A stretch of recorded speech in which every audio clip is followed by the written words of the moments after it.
চিরপ্রতিদ্বন্দ্বী যুক্তরাষ্ট্রকে টেক্কা দিতে আধুনিক যুদ্ধবিমান তৈরিতে বেশ গুরুত্ব দিচ্ছে চীন। আকাশপথের যুদ্ধের যুক্তরাষ্ট্রের আধিপত্য ভেঙে দিতে চাইছে দেশটি। সেই লক্ষ্যে রাডারে ধরা পড়ে না এমন স্টেলথ প্রযুক্তির যুদ্ধবিমান তৈরিতে গতি বাড়িয়েছে বেইজিং। নতুন প্রোটোটাইপ যুদ্ধবিমান J-36 দ্রুত গতিতে আপগ্রেড করে চলেছে তারা। এর অগ্রগতি এতটা বেড়েছে যে যুক্তরাষ্ট্রের পরবর্তী প্রজন্মের আকাশ শক্তিকে ছাড়িয়ে যাওয়া চীনের জন্য এখন সময়ের ব্যাপার মাত্র। এশিয়া টাইমসের প্রতিবেদন অনুযায়ী সম্প্রতি চীনের চেংদুর কাছে J-36 এর দ্বিতীয় প্রোটোটাইপ যুদ্ধবিমান উড়তে দেখা গেছে। অথচ মাত্র 10 মাস আগে J-36 যুদ্ধবিমানের প্রথম মডেল সামনে এনেছিল তারা। এত কম সময়ের মধ্যে দ্বিতীয় মডেল সামনে নিয়ে আসায় রীতিমতো হতবাক হয়ে গেছে গোটা বিশ্ব।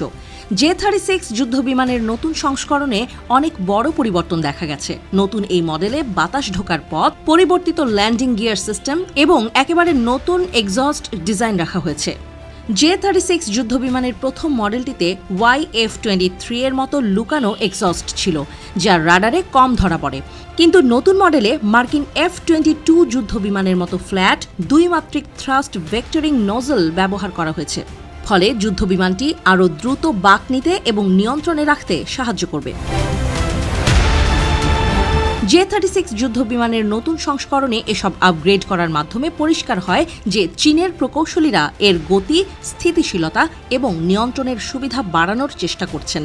মাত্র 10 মাসের মধ্যে এই আপগ্রেড করার গতি প্রমাণ করে যুদ্ধবিমান তৈরিতে যুক্তরাষ্ট্রকে ছাপিয়ে যেতে গতি কতটা বাড়িয়েছে চীনারা। J-36কে এমনভাবে আপগ্রেড করা হচ্ছে যা দীর্ঘ পাল্লার মিশন পরিচালনায় সক্ষম। এটিকে পাইলট ছাড়াই মিশন পরিচালনার জন্য তৈরি করা হচ্ছে। ফলে এই যুদ্ধবিমানই হয়ে উঠতে পারে ষষ্ঠ প্রজন্মের সবচেয়ে বেশি দক্ষ যুদ্ধবিমান, যাকে চ্যালেঞ্জ জানানোর সামর্থ্য আর কারও থাকবে না। অবশ্য দ্বিতীয় মডেলের J-36 যুদ্ধবিমানে কী ধরনের ইঞ্জিন ব্যবহার করা হবে তা এখনও নিশ্চিত নয়। ধারণা করা হচ্ছে আপাতত WS-10 ইঞ্জিন ব্যবহার করে পরীক্ষা নিরীক্ষা করে দেখছে চীনা বিজ্ঞানীরা। পরবর্তী সময়ে WS-15 আপগ্রেড ইঞ্জিন ব্যবহার করা হবে। বিশ্লেষকরা বলছেন, আধুনিক যুদ্ধবিমানের ক্ষেত্রে এত দ্রুত মডেল বদলানো প্রায় অসম্ভব। সাধারণত একটি যুদ্ধবিমানকে নতুন মডেলে আপগ্রেড করতে কয়েক বছর লেগে যায়। চীনের এই গতি প্রমাণ করে তারা যুক্তরাষ্ট্রের মতো প্রতিদ্বন্দ্বী ছাড়িয়ে যেতে কতটা মরিয়া হয়ে উঠছে। ব্রিটিশ রয়্যাল এয়ারফোর্সের air vice marshal James Beck বলেন, রাশিয়া ইউক্রেন যুদ্ধ দেখিয়েছে শত্রুর আকাশ প্রতিরক্ষা ব্যবস্থা ভেদ করে ভেতরে ঢোকা কতটা কঠিন। তাই ভবিষ্যতের যুদ্ধে ষষ্ঠ প্রজন্মের যুদ্ধবিমান দরকার হবে। আর সে কারণেই AI প্রযুক্তির পাইলটবিহীন যুদ্ধবিমান তৈরির দিকে নজর দিচ্ছে চীন।